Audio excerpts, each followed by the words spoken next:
Book 1, Chapter 39, of Resurrection. The service began. It consisted of the following.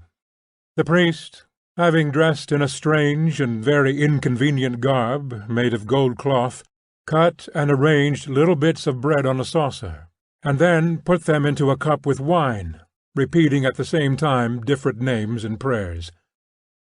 Meanwhile the deacon first read Slavonic prayers, difficult to understand in themselves, and rendered still more incomprehensible by being read very fast, and then sang them turn and turn about with the convicts. The contents of the prayers were chiefly the desire for the welfare of the emperor and his family. These petitions were repeated many times, separately and together with other prayers, the people kneeling. Besides this, several verses from the Acts of the Apostles were read by the deacon in a peculiarly strained voice, which made it impossible to understand what he read, and then the priest read, very distinctly, a part of the Gospel according to St. Mark, in which it is said that Christ, having risen from the dead before flying up to heaven to sit down at his Father's right hand, first showed himself to Mary Magdalene, out of whom he had driven 7 devils, and then to 11 of his disciples, and ordered them to preach the gospel to the whole creation. And the priest added that if anyone did not believe this, he would perish, but he that believed it, and was baptized, should be saved, and should, besides, drive out devils, and cure people by laying his hands on them, should talk in strange tongues, should take up serpents, and if he drank poison should not die, but remain well. The essence of the service consisted in the supposition that the bits cut up by the priest and put by him into the wine, when manipulated and prayed over in a certain way, turned into the flesh and blood of God. These manipulations consisted in the priest's regularly lifting and holding up his arms, though hampered by the gold cloth sack that he had on, then sinking on to his knees, and kissing the table and all that was on it, but chiefly in his taking a cloth by 2 of its corners, and waving it regularly and softly over the silver saucer and golden cup. It was supposed that at this point the bread and the wine turned into flesh and blood. Therefore this part of the service was performed with the greatest solemnity. "Now to the blessed, most pure, and most holy Mother of God," the priest cried from the golden partition which divided part of the church from the rest. And the choir began solemnly to sing that it was very right to glorify the Virgin Mary, who had borne Christ without losing her virginity, and was therefore worthy of greater honour than some kind of cherubim, and greater glory than some kind of seraphim. After this the transformation was considered accomplished, and the priest, having taken the napkin off the saucer, cut the middle bit of bread in 4, and put it into the wine, and then into his mouth. He was supposed to have eaten a bit of God's flesh, and swallowed a little of his blood. Then the priest drew a curtain, opened the middle door in the partition, and taking the gold cup in his hands, came out of the door, inviting those who wished to do so also to come and eat some of God's flesh and blood that was contained in the cup. A few children appeared to wish to do so.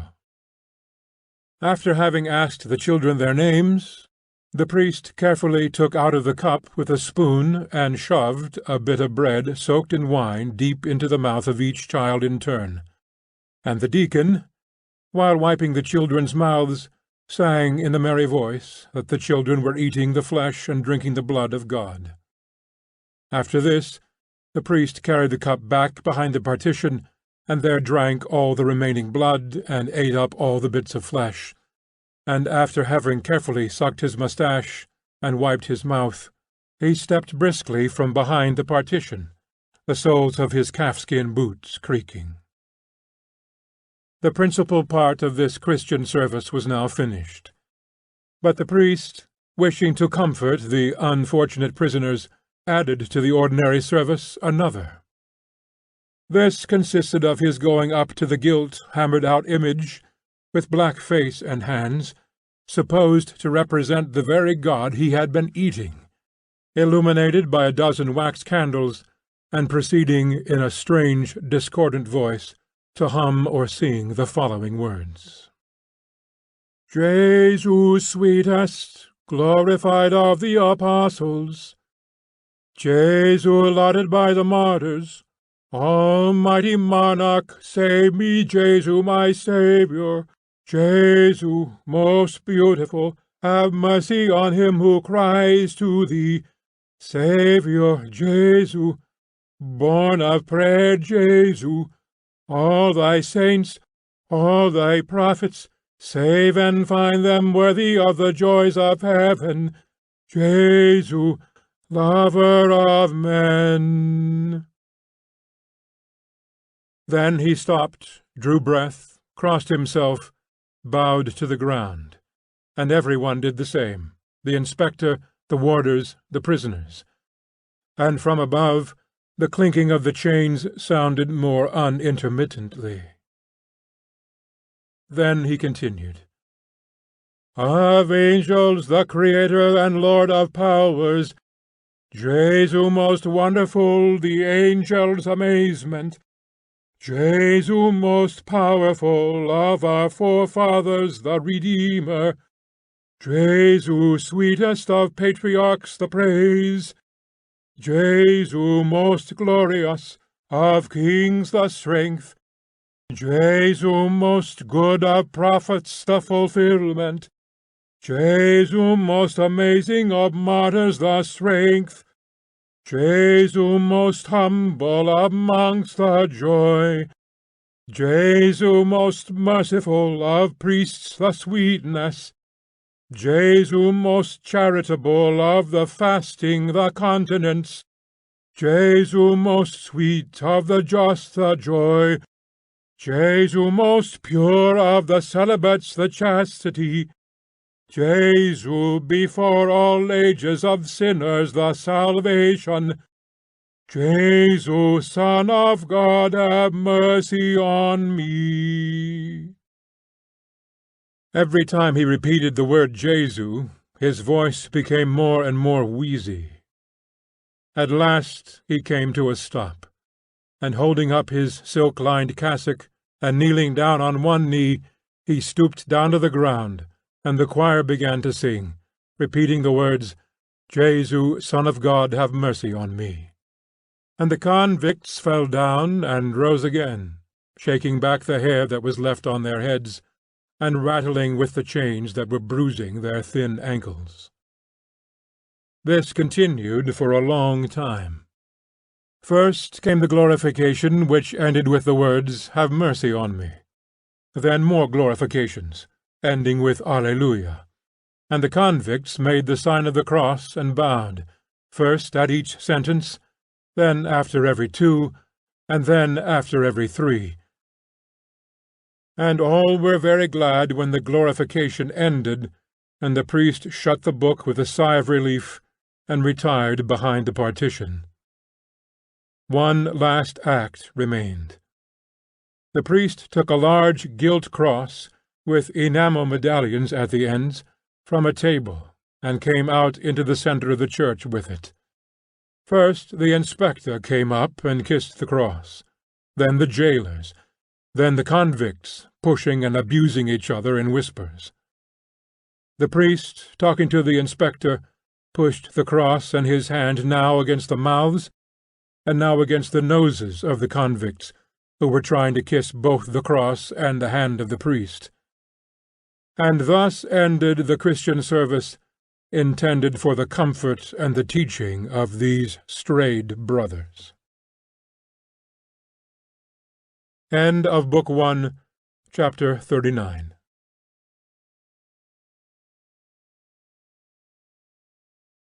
Book 1, Chapter 40, of Resurrection. And none of those present, from the inspector down to Maslova, seemed conscious of the fact that this Jesus, whose name the priest repeated such a great number of times, and whom he praised with all these curious expressions, had forbidden the very things that were being done there, that he had prohibited not only this meaningless much-speaking and the blasphemous incantation over the bread and wine, but had also, in the clearest words, forbidden men to call other men their master, and to pray in temples, and had ordered that every one should pray in solitude, had forbidden to erect temples, saying that he had come to destroy them, and that one should worship not in a temple, but in spirit and in truth, and above all, that he had forbidden not only to judge, to imprison, to torment, and to execute men, as was being done here, but had prohibited any kind of violence, saying that he had come to give freedom to the captives. No one present seemed conscious that all that was going on here was the greatest blasphemy, and a supreme mockery of that same Christ in whose name it was being done.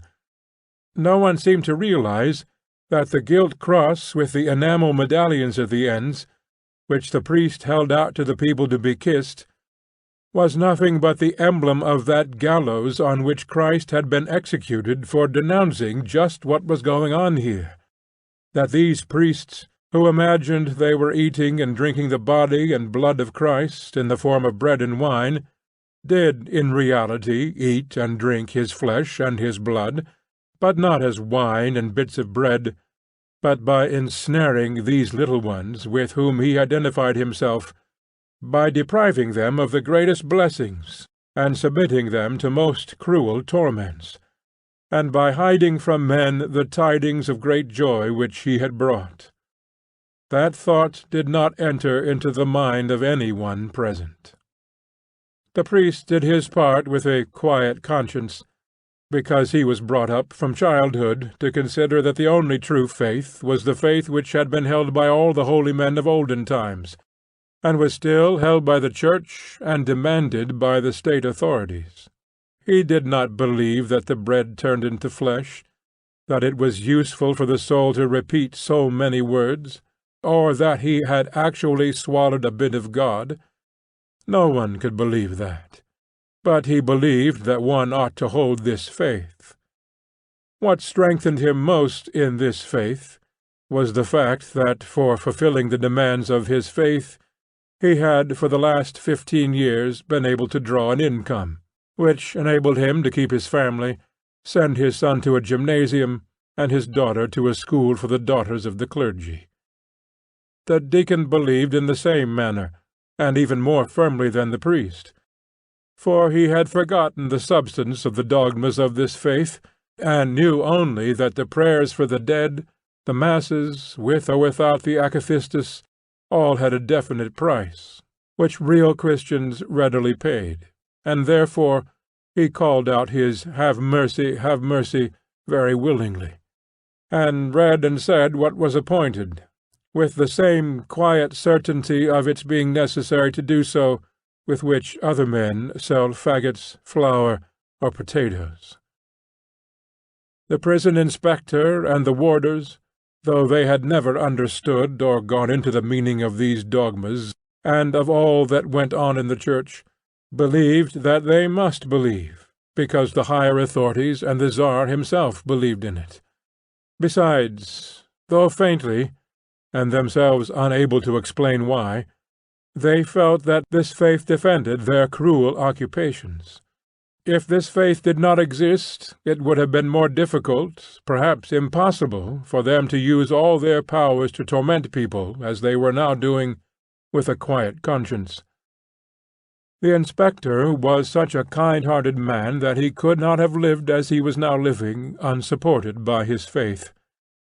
Therefore he stood motionless, bowed and crossed himself zealously, tried to feel touched when the song about the cherubims was being sung, and when the children received communion, he lifted one of them, and held him up to the priest with his own hands.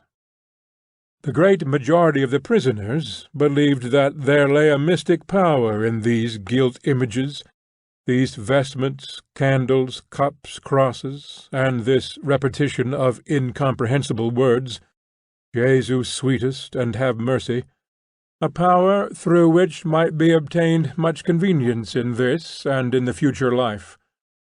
Only a few clearly saw the deception that was practised on the people who adhered to this faith, and laughed at it in their hearts. But the majority, having made several attempts to get the conveniences they desired by means of prayers, masses, and candles, and not having got them, their prayers remaining unanswered, were each of them convinced that their want of success was accidental, and that this organization, approved by the educated and by archbishops, is very important and necessary, if not for this, at any rate for the next life. Maslova also believed in this way. She felt, like the rest, a mixed sensation of piety and dullness. She stood at first in a crowd behind a railing, so that she could see no one but her companions. But when those to receive communion moved on, she and Theodosia stepped to the front, and they saw the inspector, and behind him, standing among the wardens, a little peasant, with a very light beard and fair hair. This was Theodosia's husband, and he was gazing with fixed eyes at his wife. During the akathistus Maslova occupied herself in scrutinizing him and talking to Theodosia in whispers, and bowed and made the sign of the cross only when every one else did. End of Book 1, Chapter 40.